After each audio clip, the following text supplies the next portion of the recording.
All right, and good morning, everybody. This is Jose Soto, and you're listening to the Jose Soto Show. Well, I just want to start off by saying that we are going to have a new format here at the Jose Soto Show on the YouTube channel and on our blog, therealjosesoto.blogspot.com. You can also follow me on Twitter at therealjosesoto. That is my Twitter account. Now, we have a different format for you starting, I guess, today. I've been thinking about this for the last week. That's why we haven't done any shows, and I've been busy with other things. But now that I'm unbusy, I'm able to tell you what's up. Now, here's the deal. I will be doing a 1 hour long show around there. I don't know, but I'm going to cut it short this time. 1 hour. I know I've been going over the hour because I have a lot to say. I want to be able to make myself very clear on certain issues, and I hope I've been doing that. And of course, I've been getting a lot of feedback from some of you, and I appreciate the feedback. And that's what I come up with according to your feedback. Is that sometimes there's a lot of good stuff that I have to say regarding certain issue that I mix it up with the entire theme of one show, and that's true. For instance, if I talk about, let's say, homosexuality in the Latino community, and then I bring up a different issue within that topic, of course, there will be some not confusion, but some people will love that little topic or subtopic or sub issue or this article that I'm reading or studying, whatever, to be sort of in a different segment, and that's what we're gonna do. Starting today, we're gonna have a 1 hour, one topic show. I'm gonna talk about a topic that is usually an issue that I've been thinking about or somebody has emailed me about, and then I'll gladly talk about it on the show through my own experiences and my own analogies. And throughout the day, we are going to post a few minute segments, like 2, 3, 4, maybe the most 6 minutes. I don't know. It's just whenever I feel like I'm finished. I'm done, and I'll stop. So what we're gonna do is a 1 hour show about one topic that's usually heavy. That's, I don't know, that usually will take an hour for me to talk about. Like today, we're gonna talk about false flag attacks, and there are certain things I want to say about that, obviously. But later on throughout the day, I will be talking about certain other news events and articles, and that will be small little segments that people can listen to regarding that specific news event, article, whatever just happened. And I'm trying to mix up both news and social issues or topics or whatever I want to talk about. I want to mix them up together, and that's what I've been doing in my 1 hour, 20-minute shows that I had. But I guess people wanted, they want things to be kind of like a la carte, and that's fine. I will do that, and I think that's a better way because I think I will get more people to listen to the show. It's not that I want more people to listen to me, but I just think that to be more efficient, I will have to basically serve all of this, call it a show if you want, or presentation. I don't call it. I just call it a show, right? I'm here to talk. I'm not here to, try to get an audience. And if I have an audience, that's great. Nothing really bad about that. And I know there are people out there. Let me tell you this: there are people out there that really are all about the audience, and that's fine. I know a lot of people out there who are trying to put on their own shows because I've been advised. Oh, look at so and so. Look at I'll give you an example. Somebody told me to look at David Pacman and to kind of copy him, and I'm like, why should I copy David Pacman? First of all, David Pacman does. I have more of an audience than he does. Let me tell you that. Somebody told me that he was a sensation, and that's fine. Whatever he's sensing, that's his deal. I don't give a shit. Why am I supposed to look at anybody else? I'm not anybody else. I'm me. I'm Jose Soto. I'm not David Pac-Man. I'm not Rachel Maddow. I'm not anybody else. All right? It's pretty simple. And people really have a hard time with that, I think. Oh, well, why don't you have these, like today, I've decided not to go with music. I mean, everybody else is using music. It's not that I want to be contrarian, it's just that I play with the music, and I don't like it that much. To be honest with you, I don't. You're not here to listen to music. You're here to listen to me, if whatever I have to say, whatever topics we're going to talk about. And that's perfectly fine. But everybody else says, Jose, you gotta be like, you're gonna be like Michelangelo Signorelli. Like, fuck that guy. Let him do his own shit. I know he has a busy life, just like I do. But Michelangelo Signorelli, he's a radio host. Good for him.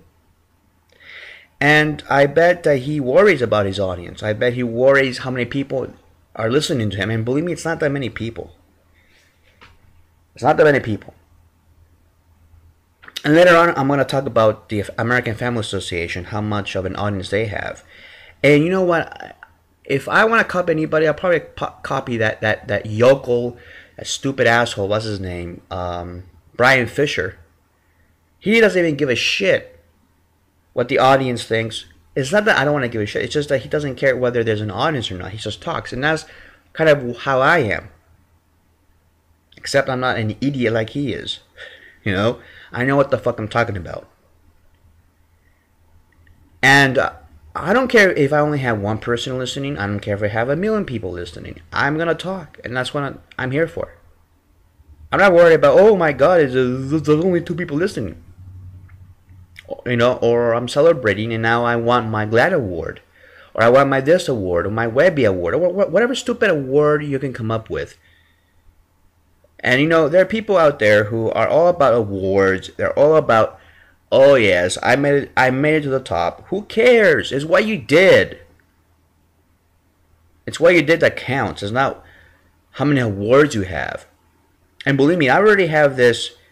And I know the week before I've talked about this, and I said, if I ever get nominated for an award, let's say GLAAD comes over and they say, we want to give you an award. I'm like, fuck you. I don't want an award. I don't need an award. I know I'm excellent. And it's not that I have a high having a high self-esteem is good. And I don't know why these people out there say, well, my show's kind of, this and that. It's not that good. Why do you have to be so judgmental about yourself? Why can't we just lift ourselves up and say, you know what, I'm an excellent human being. I have a lot of knowledge and I have some few things to say. What's wrong with saying that? That kind of really pisses me off a little bit. That people are out there who don't know what the fuck they're saying, who are trying to entertain people. And that's not, fine. This show is going to be entertaining. I know that. We're going to do comedy. We're going to do some comedic bits, and that's fine. But the thing is that there are people who are desperate for attention, who are desperate for approval and acceptance. It's because they had nobody in their lives. They grew up with a family that didn't accept them, their family didn't approve of them. And that happens a lot in the gay community. When you have a lot of these gays, a lot of these homos, trying to get approval from somebody else, because when they grew up in their homes, they didn't get the acceptance and the approval from their parents, from their family members, from their siblings, and now they're looking for that approval somewhere else. That is why you have a lot of these homos who are on YouTube and everywhere else who are coming up with shows, or radio shows, and all this. And it's not just radio shows. I mean, they come up with all these like sketches and bits and all that, and some of them is good. Most of it is really bad. Let me just say that. And the reason why they're doing that is because they need approval. They need that approval from somebody. To be honest with you, my parents approve of me. They accept me for who I am. And I don't need anybody else's approval but theirs. I mean, I'm their child, so obviously they're going to approve of me because I'm their child. And I don't have those issues. I don't have those issues growing up. Well, my parents didn't accept me. and I'm gonna do a show so people can applaud what I say. Yeah, fuck you. Grow up. Grow the fuck up. I never really wanted to be on radio, or I mean, I was a radio before, but I never really wanted to be doing a talk show or anything like that. I never dreamed of doing that, and I don't really. That wasn't really my thing, and it's not really my thing. It's not. I just like to talk. You know, my major in the university was, of course, drama. You know, in drama, I'm a drama major. I studied LGBT studies and all that.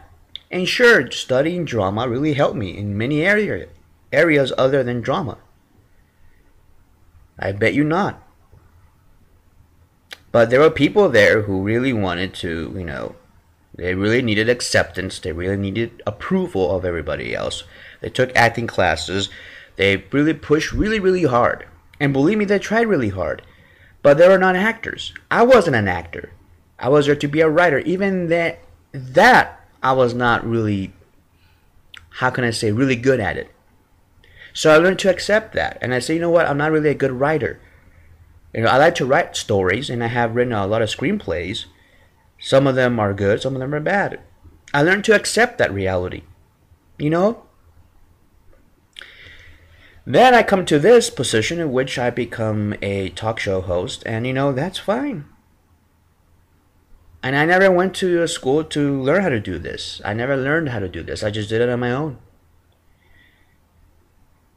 But I bet you now that I still have a lot of these colleagues of mine from college, all of these friends from drama school, and they're still trying to get into the act. They're still trying to be, you know, they're trying to be the next Heath Ledger. The next, I don't know. I just woke up, so I can't remember all the names of every actor in town.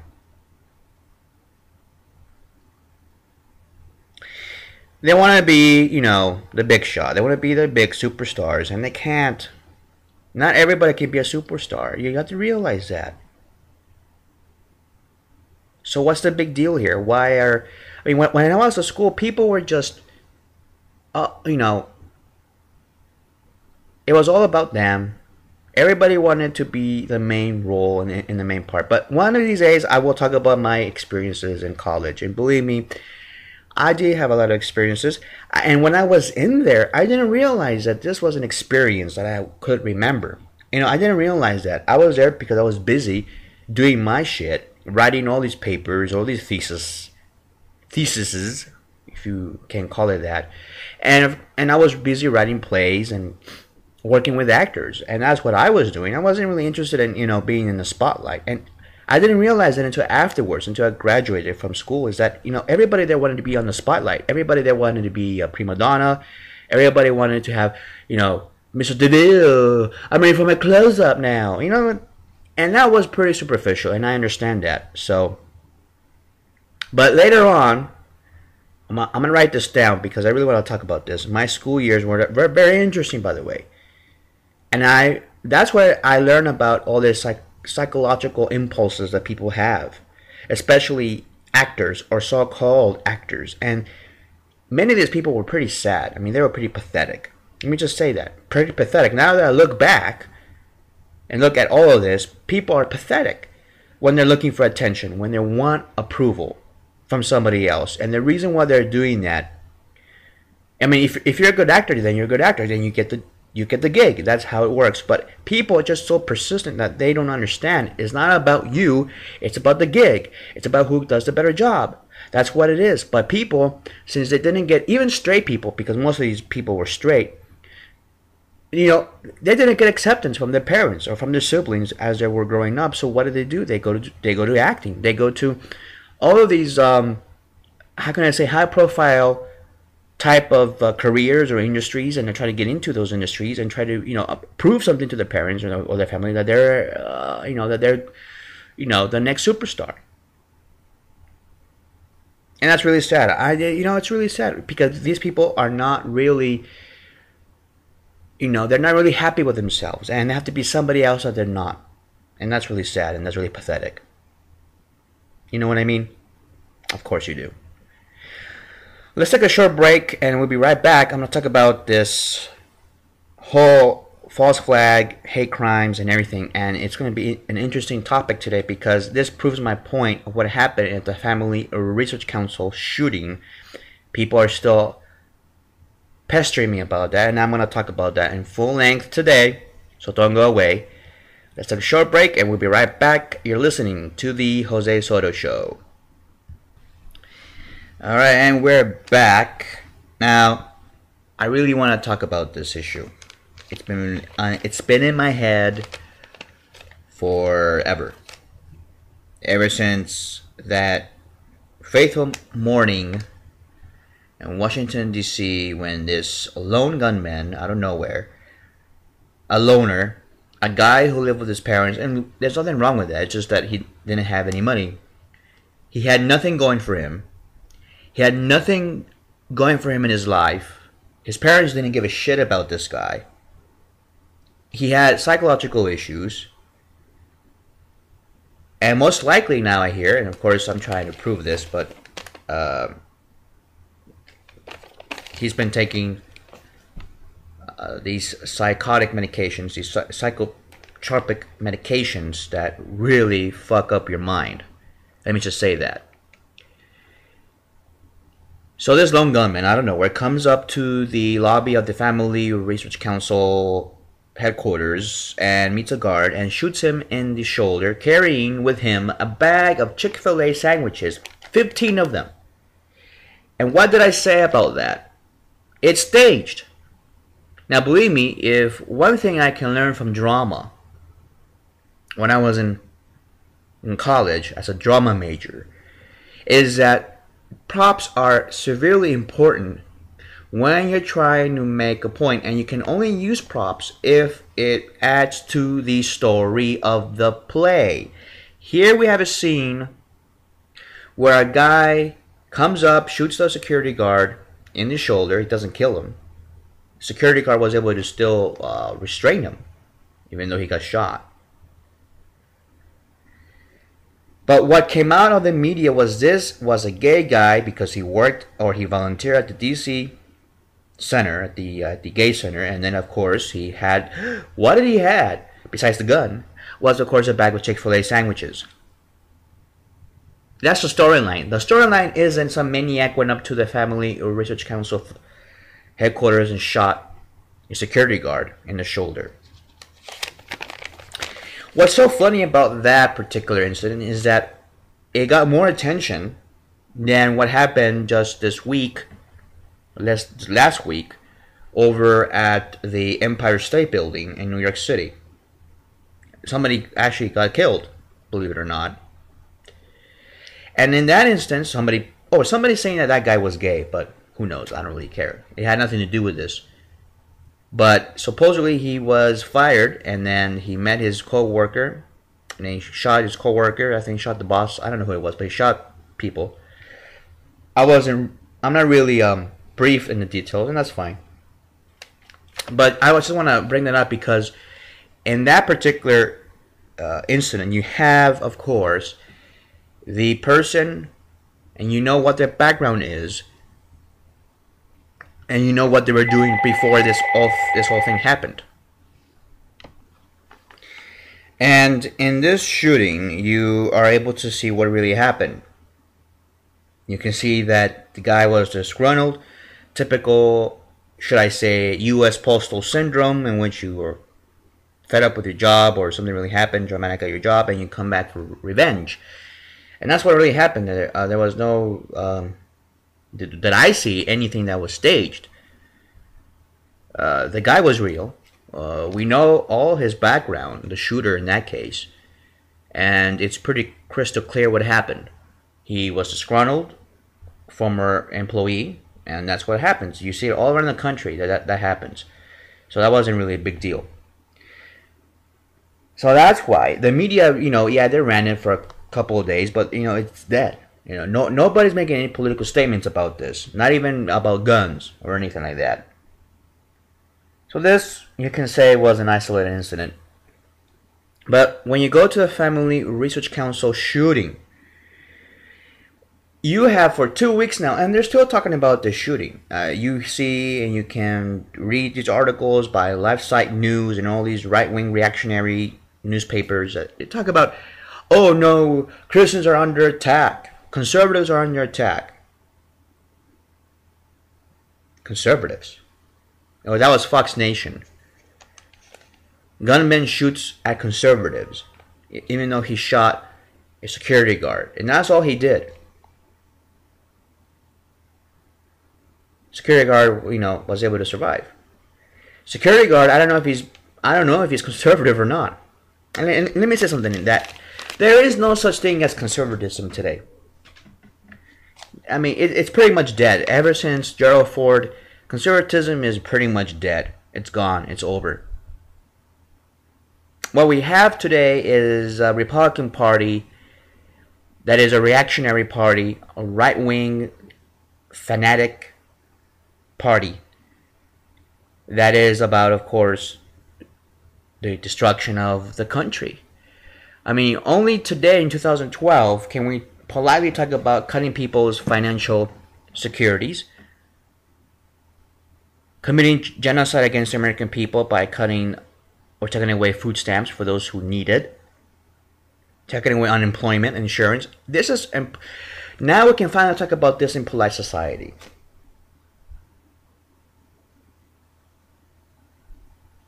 And now, of course, we can talk about that at another show, but there's no such thing as conservatism today. It doesn't exist. We have right-wing reactionary fanatics, and we have left-wing idealists. I don't know what to call these people, but they're all fanatics. Left-wing, right-wing, they're all fanatics. They're all ideologues and hacks. They don't really care about the American system. They don't care about the American public. All they care about is, of course, obtaining power and destroying the American people. But I will go into that later on into another show. But the reason why I believe, and I keep repeating myself over again, I mean, I believe that the Family Research Council shooting was staged. You can see that this gunman had no history. We don't know anything about him. And that's who they usually pick. It's the same guy who, like the guy who shot up the Congresswoman Giffords down in Tucson, Arizona. Same thing. He was on drugs. He was medicated. He was psychotic. He was a lone gunman. But I bet you now that in this situation at the FRC, I bet there was a handler, and there had to be cameras around there where there was a handler. And then the whole Chick-fil-A thing just gave it away. It just gave it away. The whole Chick-fil-A thing was kind of dying down. People were talking about it less and less and less. Now it's back in the news because the guy had a Chick-fil-A sandwich or a bag of sandwiches. And the Family Research Council, they're getting money from Chick-fil-A, not just directly the couple thousand. Indirectly, a couple million.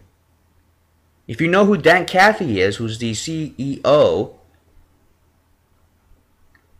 of Chick-fil-A, he brings in more money for the Family Research Council from other sources. He's the point man for the FRC. That's what people don't understand, is that Chick-fil-A is helping the Family Research Council get millions of dollars, not just a couple thousand.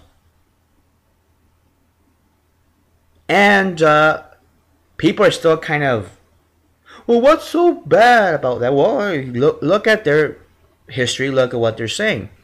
The Family Research Council is headed by a former CIA operative, Tony Perkins, who worked in anti-terrorism or counterterrorism.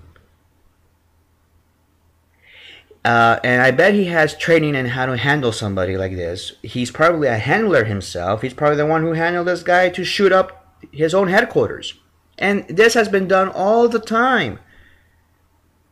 It has been done all the time. It's been done by leaders, by politicians, by dictators, by presidents, and is now even done by gay people. If you don't believe me, look it up. It's in the news. And we'll go into that in a minute. But the Family Research Council had more to gain about this, had more to gain for the shooting. It made them look like victims. They're able to blame it on their enemies, the Southern Poverty Law Center, and that's what they did. Right?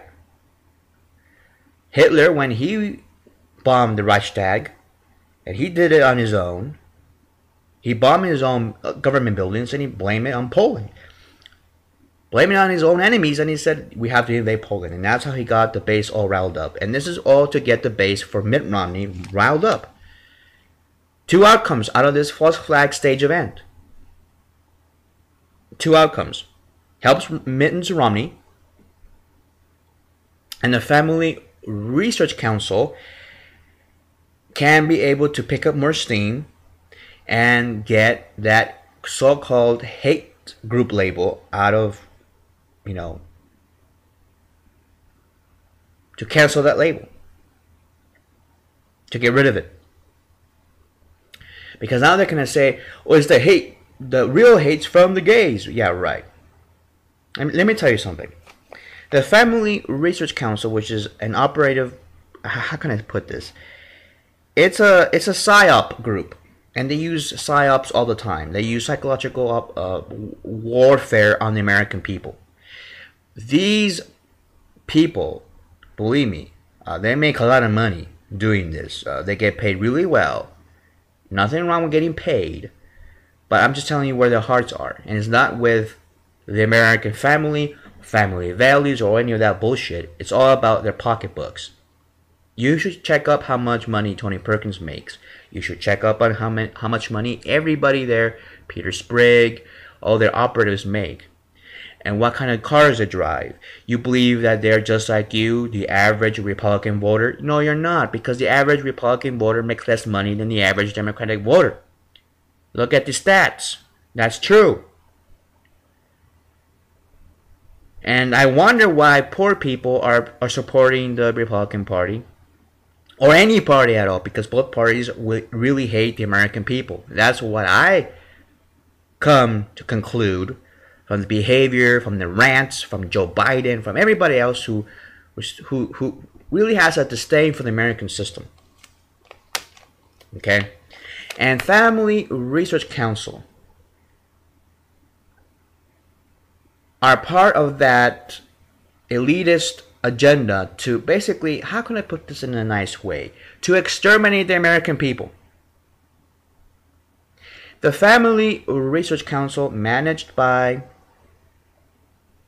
operatives who work in the federal government, who also are Freemasons. I mean, the Family Research Council has a lot of Freemasonic influence and a lot of Mormon influence as well. Now, the Mormons come into play in this because the Mormons hate America. I mean, ever since Joseph Smith was killed in Illinois, they hate America. They have this vengeance against America. And that's why I'm very baffled as why we are going to vote for a Mormon president. Might as well vote for somebody who's in Al-Qaeda to be our president. Might as well do that. At least the Al-Qaeda works for the CIA. He's already a government employee. Right? Anyway. But what I really am fascinated about the Family Research Council is what they say. And not only what they say, but what they do. What they're doing in Washington. I mean, there's a reason why their headquarters is in D.C. and not in Colorado, where they're based. Where they're really from is in Colorado. And Focus on the Family is another one of these groups, but it's less. Which is where James Dobson really operates. And James Dobson, who is a useful idiot, who pretends to be this psychologist, who pretends to be this doctor. He's not a doctor. He's like Dr. Phil. You know, Dr. Phil, who pretends to be a psychologist, has this television show, and he tells people what to do. And he really gives them bad advice, right?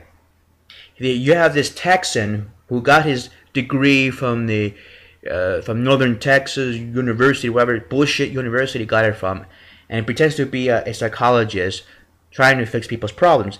That's the same thing with James Dobson. James Dobson and the Focus on the Family group, they're all about trying to fix the problems that are not theirs. Same thing, same kind of psychological problems or issues. They are raised in families that did not approve of them. And now they're seeking approval from others because look what I'm doing. Look what I can do. I can save the world. I can save America from the homosexual activists. And there are others in there who are gay who work for them, by the way, because they have this weird sexual fetish. They get sexually turned on by being a closeted homosexual. Or pretending to be straight. And even have, get married to a woman if they're a man. Well, most of these are men, by the way. All these closeted homos are men. Some of them are girls, but most of these are men. And they get off by doing this. I mean, they have this fetish of being straight. And then they go to these restrooms, the public restrooms, or these rest stops, and they get, they get to suck cock or whatever they do. And they get turned on by this because they get away with it. It's like the flasher, when you get a flasher, opens up the trench coat and shows you his cock and balls. Yeah, because it gets him off. It gets him off that you're powerless to do anything about it. It shows you your genitals, and then he goes away. He gets away with it. That's what turns him on. And that's why you have all these homos working at the Family Research Council. And yes, there are plenty of homos in there. Plenty of them. But they're just useful idiots. What does the Family Research Council stand for? Well, it's anti-American. And I'm going to tell you why it's anti-American. And why it has to do what it has to do in Washington, D.C. Regarding this shooting. And of course, they're writing the script now saying that, they're the victims now, they're being attacked, they're under attack. That's what Hitler did, that's what George Bush did, that's what everybody in American history, not everybody, few people in American history, everybody in world history in Europe, from Bonaparte to Hitler to Franco, Spanish dictator, Mussolini did that. All these dictators, all these people that hate human beings, they did this to their own people to be able to get the support from the public.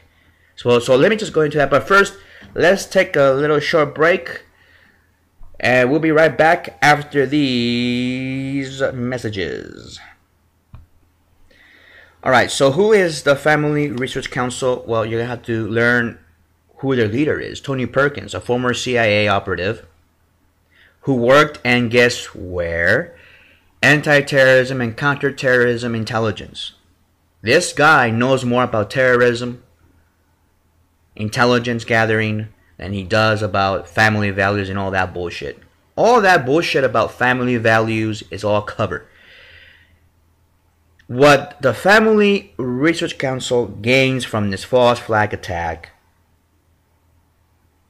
is to be able to discuss in polite society the attack against innocent American citizens.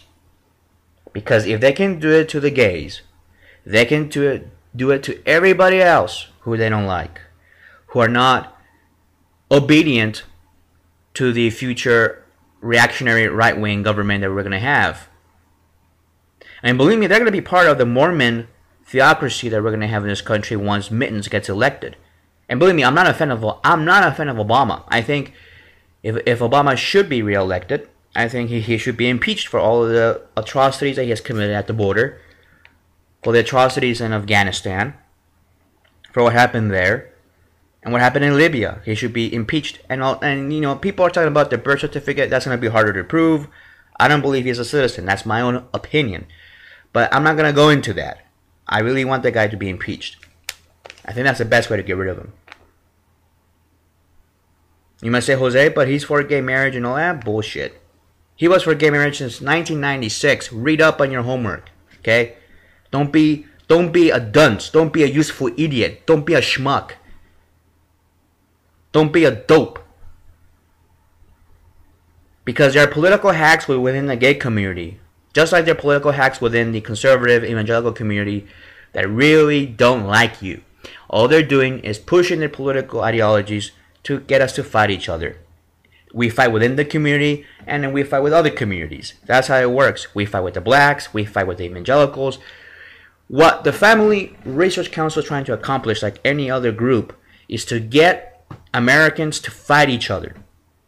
Just like what they did with the Civil War. And who was behind the Civil War?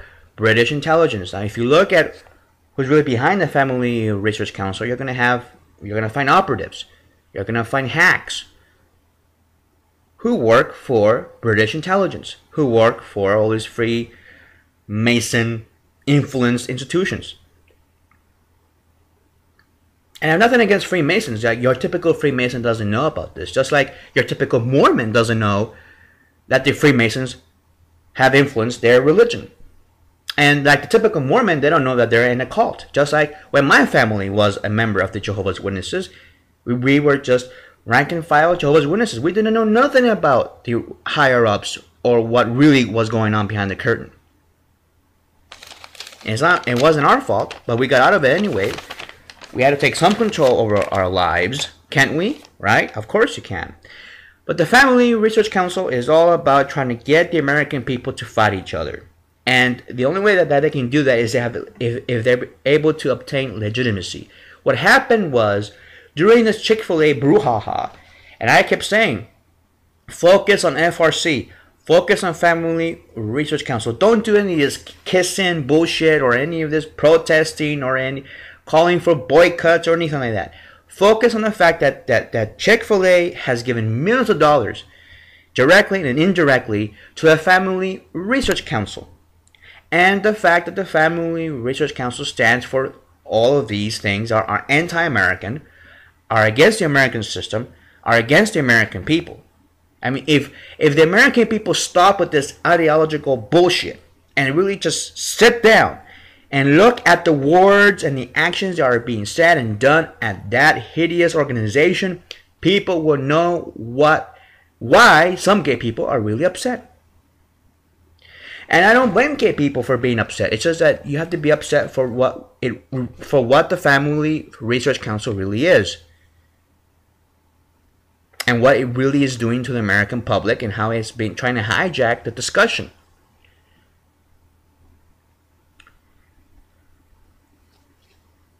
So what you have today in America is the Mormon, Catholic, Freemason takeover of our government. I mean, if you look at many of these federal judges, many of them are Mormons. In the Ninth Circuit, you have a few Mormons, and you have some in the Fifth Circuit. You have some in the Seventh Circuit. And believe me, something's really strange, because when Bush was here, he was nominating. When Bush was in office, he was nominating all of these Mormons left and right to all of these several positions, including the courts. I mean, he filled up the benches of all these courts with Mormons, with Freemasons, with Scottish Freemasons, with Southern Dixiecrats. And what are these people all about? Well, they're the ones who support the Confederacy, because they're basically, since the 1800s, were and are still under control of British intelligence. MI5, MI6, and the Crown. England, ladies and gentlemen, still wants America to be the colonies. That's what they call us. If you ever go to England, they call us the colonies. Family Research Council ideology is British. If you look at what they were saying about homosexuals in the 1800s, if you go all the way, even during the period where Oscar Wilde, remember that guy, Oscar Wilde, when he was being tried? When Oscar Wilde was being tried, you read all these newspapers and all these clippings and all these stories about him. Oh, he's a pedophile. Oh, we should export and deport these homosexuals, these sodomites, they call us, right? These sodomites. We should deport sodomites from England. We should export them and deport them somewhere, right? Some of them were saying to deport them to Egypt, because Egypt was very, I don't know, they thought that Egypt was full of sodomites. And actually, back then, Egypt during the 1800s was actually a gay mecca. Not today, of course, thanks to the Brotherhood and the Muslim Brotherhood, and thanks to Obama for his spring, what is it? The Arab Spring, all that shit. Basically, Most of these Muslim Brotherhood types are, CIA operatives, managed and handled by the CIA. Just look it up. Look it up. And I know people are saying, Jose, you're going away. You're going too far. I'm not going too far. I just started. I'm barely unzipping my pants right now before we have sex. What do you mean I'm going too far? I'm going too far? That's because you're all the way down there, buddy. You need to start opening up the books. You need to start reading the real newspapers. You need to start doing your own research. Find this shit out for yourself. It's not just the Family Research Council is anti-gay. It's not just that. It's anti-family. It's anti-American. They want to destroy the family. What best way to destroy the family than try to pretend to save the family? It's like some of these fake gay rights groups. What a best way to destroy the gay rights movement, the gay rights movement is an American tradition, started here in America. The real gay rights movement, not this bourgeois gay liberation. I want to do whatever the fuck I want, fuck in the bushes and have sex with grandma kind of thing, which was the gay liberation from London. That's really different from the gay rights movement of America. Let me tell you that. But there are all these fake little gay activists who are talking about, gay liberation and all this bullshit. They hate gay people. They really do. They hate themselves because some of these are gay. And they pretend to work for us, but no, they really want to undermine our movement. And I'm going to tell you who they are. I'm going to show you some of them today, right now. But before I go there, I want to talk about the Family Research Council. And the FRC really wants the destruction of America to come really soon because they have this pseudo theology that says that Jesus Christ will come back and there will be a rapture, and some of the Christians who really believe in him, who really live their lives, are going to go back to heaven with Jesus Christ and reign. That is all not even in the Bible. That's not Christianity. That comes from the Scottish Freemasons, the new Reformation of America, what I call the new Reformation of theology here in America, the late 1800s. That's when Mormons were finally established. That's when Jehovah's Witnesses were established, and all these other cults and all these little subgroups and these evangelists and all the other people were basically coming up with their own bullshit story about the Bible. Instead of actually reading the Bible and going to Israel and finding out what happened, you're making up your own story, you're making up your own bullshit story so everybody can believe you. Just like when C.T. Russell, the head of the Watchtower, the head of the Jehovah's Witnesses, he said that in 1914 the world was going to end, and then it happened. And these are the same people that are controlling the family, or not controlling, but work for the Family Research Council. They believe this. So, what they believe is extreme Southern Baptist, Southern Scottish Freemasonry. They're all the same, by the way. Theology of destruction of the world, destruction of the human race. And they say that most humans, most Americans will be dead. And only a few will be raptured into heaven.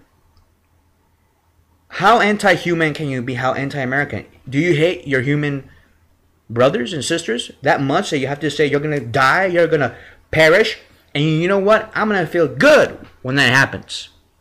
Because they deserve it.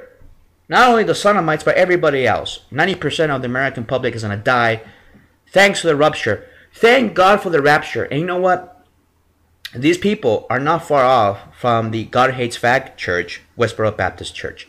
It's the same ideology, but different tone, different words. Same ideology. That's what they believe. That God is going to come in and destroy this nation, and is going to destroy the American people, and only a few of us Christians, not every Christian, not the Anglicans, not the Presbyterians, not your mainline Protestants, no, not them, not the Catholics, not the Jews, not the atheists, not the Hindus, not Native Americans. We are going to survive. That is the anti-American, anti-human theology that they believe in. And they might tell you, but all you have to do, you can join us too. All you have to do is believe into our bullshit. It's not about whether you follow Christ. It's whether you believe into their bullshit. Follow Christ, that's a whole different story. Christ, Jesus Christ, well, Christ actually means Crisco. Did you know that? Crisco, which means oil, that's where you get Crisco oil. Because Jesus in the Bible was, how was he anointed? He was anointed with oil. Oil is a very significant symbol of sex. But I mean, sex is all over the Bible, believe me. I know. You all know that, right? You're pretty intelligent people. You should know that by now. Jesus never got mad in the Bible only once. Who did he get mad at? He got mad at the money changers.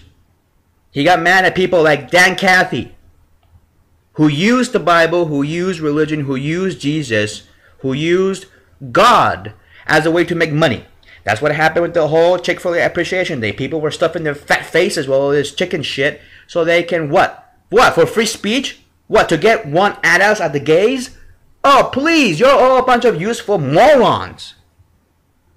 You made a guy $30 million, Dan Cathy. And you know what he said? He said, oh, I'm going to use this for, I'm going to keep doing what I'm doing. I'm going to keep shoving all this money down to these anti-American, anti-gay groups. Oh, yes. And you people who went there on that day, you're all stupid. Pathetic, useful idiots who, of course, again, who need approval. Who need approval, low self-esteem, who really need, who live through other people's lives, right? Oh, I'm doing this to support a guy I never met, Dan Cathy. The Cathy family. Riddled with pedophilia, by the way, and one of these days I will talk about that. Riddled with pedophilia. Everywhere where there's pedophilia, Catholic Church, Boy Scouts, the Salvation Army, you will always find homophobes there for some reason. Check that out. Think about that.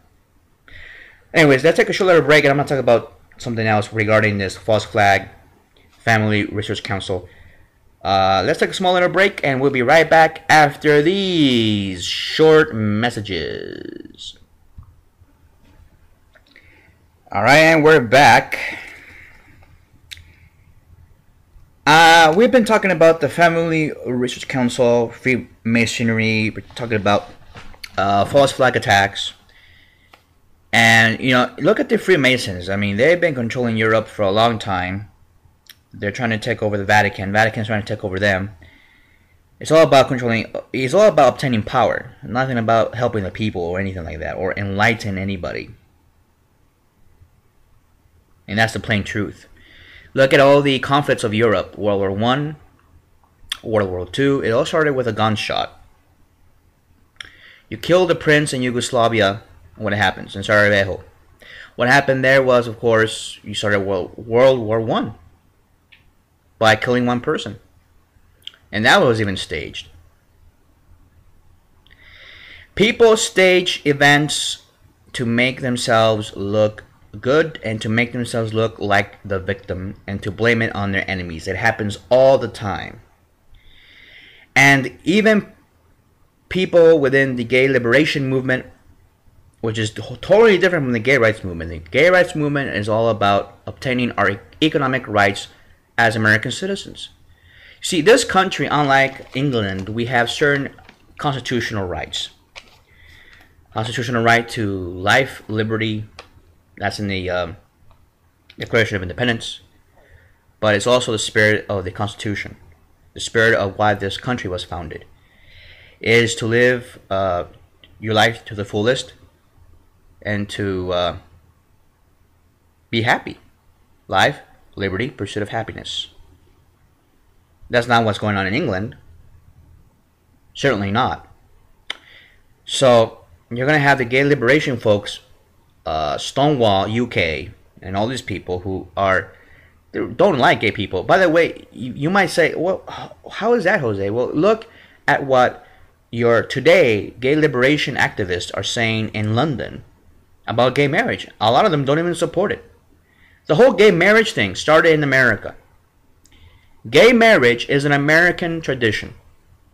Now, currently, all right, a new, and it's not really new. Gay marriage has existed for for as long as humans have existed on this planet or on other planets. I believe that. If you don't like it, boo-hoo, go cry to your mother. But here's the thing.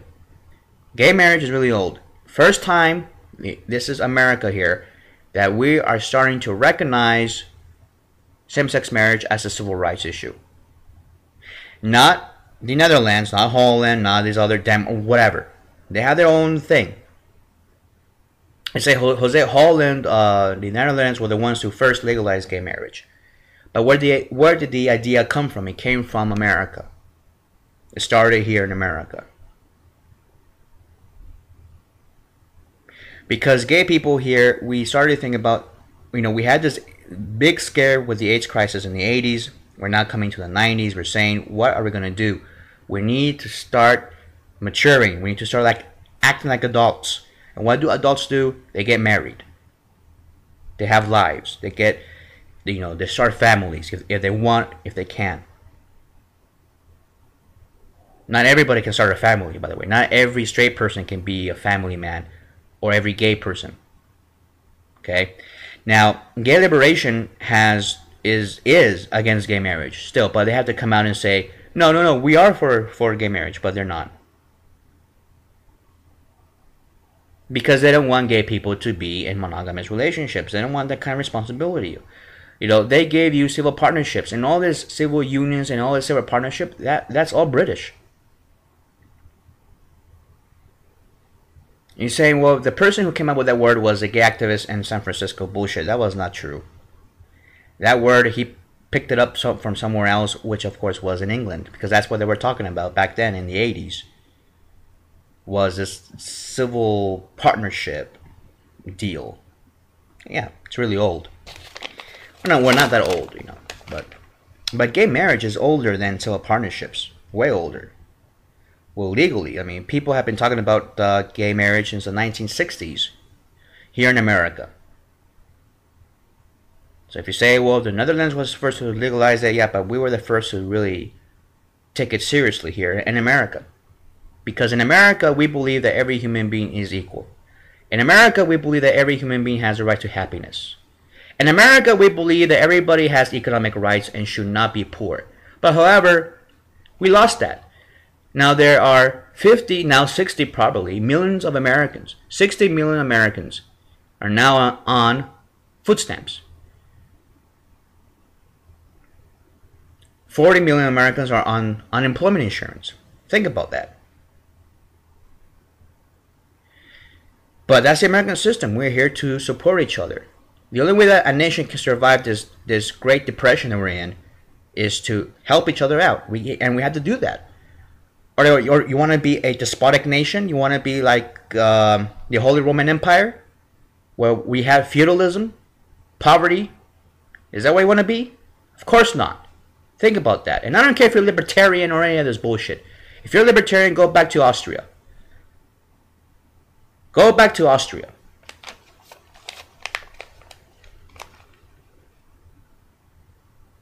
And let me ask you this: while you are in Austria,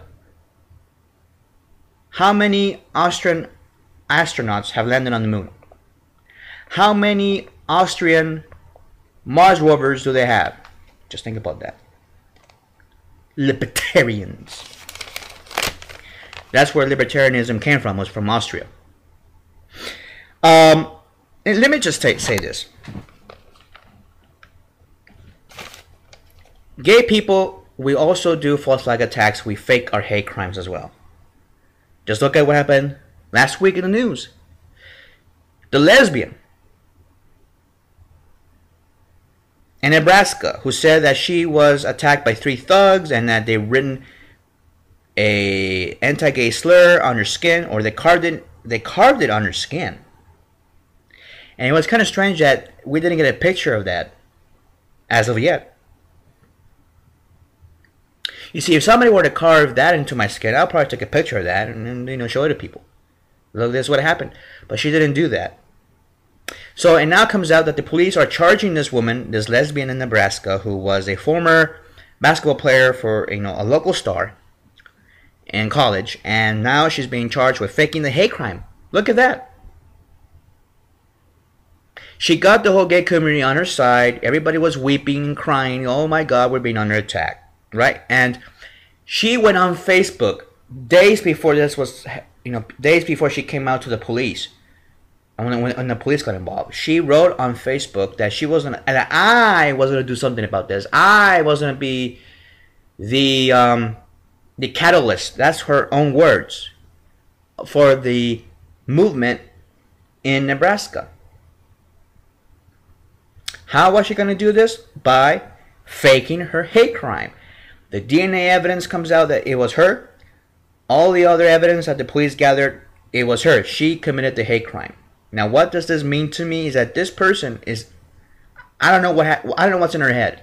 Either she's too stupid to fake her own hate crime, she couldn't do it right and she was caught, or this person is being set up.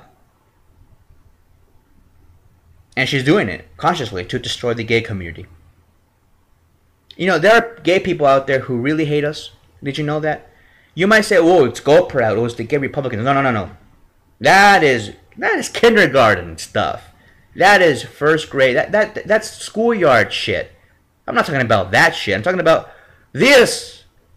We're talking about this shit. When gay people go out and fake their hate crime, making us look bad. I mean, she really faked it so bad. She even left the evidence of her attack. She bought it with a credit card. Oh my God, this woman was so stupid. Or maybe intentionally stupid. She wanted to get caught. She wanted to get caught by the cops that this was a fake hate crime. And lo and behold, coincidentally, it's the same month, within a couple of days after the Family Research Council shooting. Now, the narrative is, oh, gay people fake their hate crimes, but we don't. They're attacking us. This lesbian, she thought she was going to do it for us and for the cause and for the movement. No, she fucked up now. Now the movement is discredited, thanks to her. And then you have this other guy up in Montana, actually. Up in Montana, who said that he was being attacked by 3 straight thugs at a straight bar because he went in there and he said that he was asking for the nearest gay bar at 1:30 in the morning. He was born and raised there in that area, so he should know where the gay bars are. But at 1:30 in the morning, the gay bars are already closing, and he's asking for the nearest gay bar. And then all of a sudden, here comes a video on YouTube, of all places, where that guy is falling on the ground, bruising himself up to look like he's being attacked.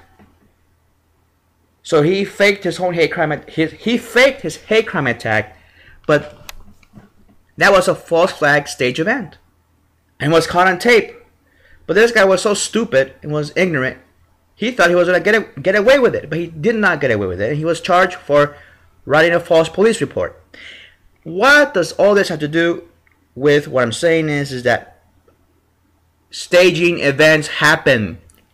People have committed this heinous anti-human crime of faking their own attacks, creating false flags, stage events, to win over the public and to blame it on their enemies. It happens all the time, and it just happened this month twice. Then you had the lesbians in Colorado who faked their own hate crime vandalism. Remember that? In Colorado, a lesbian couple was in a beef with their homeowner association, so what they did was they vandalized their garage and they vandalized their car, and but it turns out it was all fake. Stage event. And I've seen it happen myself when these gay people, some of these gay guys, these gay activists, they wanted to stage a false flag event. And I was not part of that. And it happens. And that's why I believe it happens. Because I've seen it myself with my own eyes. When I was a gay activist, There were a few renegade extremists in there who wanted to really go to the next level and say, well, we should vandalize the gay center, blah, blah, blah.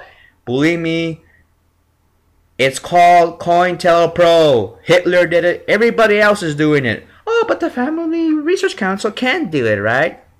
No, they're innocent. Bullshit. Look at their ideology. Their ideology calls for the destruction of America. Exportation of innocent American citizens. Not even gay people, but straight people. Anybody. The extermination of the American people. That's what they're calling for, basically. In a nutshell. And the only way that they can present this in a polite society and talk about this like polite people, instead of just laughing them off the stage like a bunch of lunatics, which is what they are. Because in the 1950s, if anybody came out and said we should export homosexuals out of the country, you'd be laughed out of the stage. In the 1950s, when homosexuality was considered, immoral, right? Even then, all this talk was unheard of. It's totally un-American. But yet, they are coming out with this, that America has loose borders, not only coming in, but coming out. That we can export you out of the country, we can send you over to whatever. That's what they're talking about now. That's why they staged that event, to be able to be. Now they're saying we're not a hate group. We're not animus against anybody, which they are. Now that's the discussion. Instead of going back and saying, look, this is what you said, not only about gay people, but everybody else, including innocent straight Americans. This is what you said about them, that they're gonna be dead, that you want them dead, that Jesus is gonna come and strike them out. And you'll all be raptured into heaven. All of you straight white evangelicals are going to go up into heaven and have a good life with Jesus Christ. That's what they believe. And that's bogus. That is a bogus belief. That's anti-American. And that's why they staged this event. That's how you control the discussion now. You stage a false flag event, a COINTELPRO event, and then you blame it on the gays. You blame it, first of all, they blame it on the Southern Poverty Law Center. Because I don't like the Southern Poverty Law Center, but there are many things they got right. But they didn't go too far, though. They should have gone all the way. They should have said, look, this organization, it hates America. They hate everything about America. They hate the social safety net. They hate everything. They even hate the American flag. Crying out loud. But people don't believe me. Do your research. Know what I'm talking about. That's all I can offer you. Alright, that's the end of our show for today. Keep up with our current rantings and events at therealjosesoto.blogspot.com. That's my blog. You can also follow me on Twitter at therealjosesoto on twitter.com. And also you can subscribe on our YouTube channel for up-to-the-minute updates on anything I have to say. Stay tuned for more segments of various topics for today's news and events. This is the Jose Soto Show. You're listening to Jose Soto. Take care, and I'll see you later.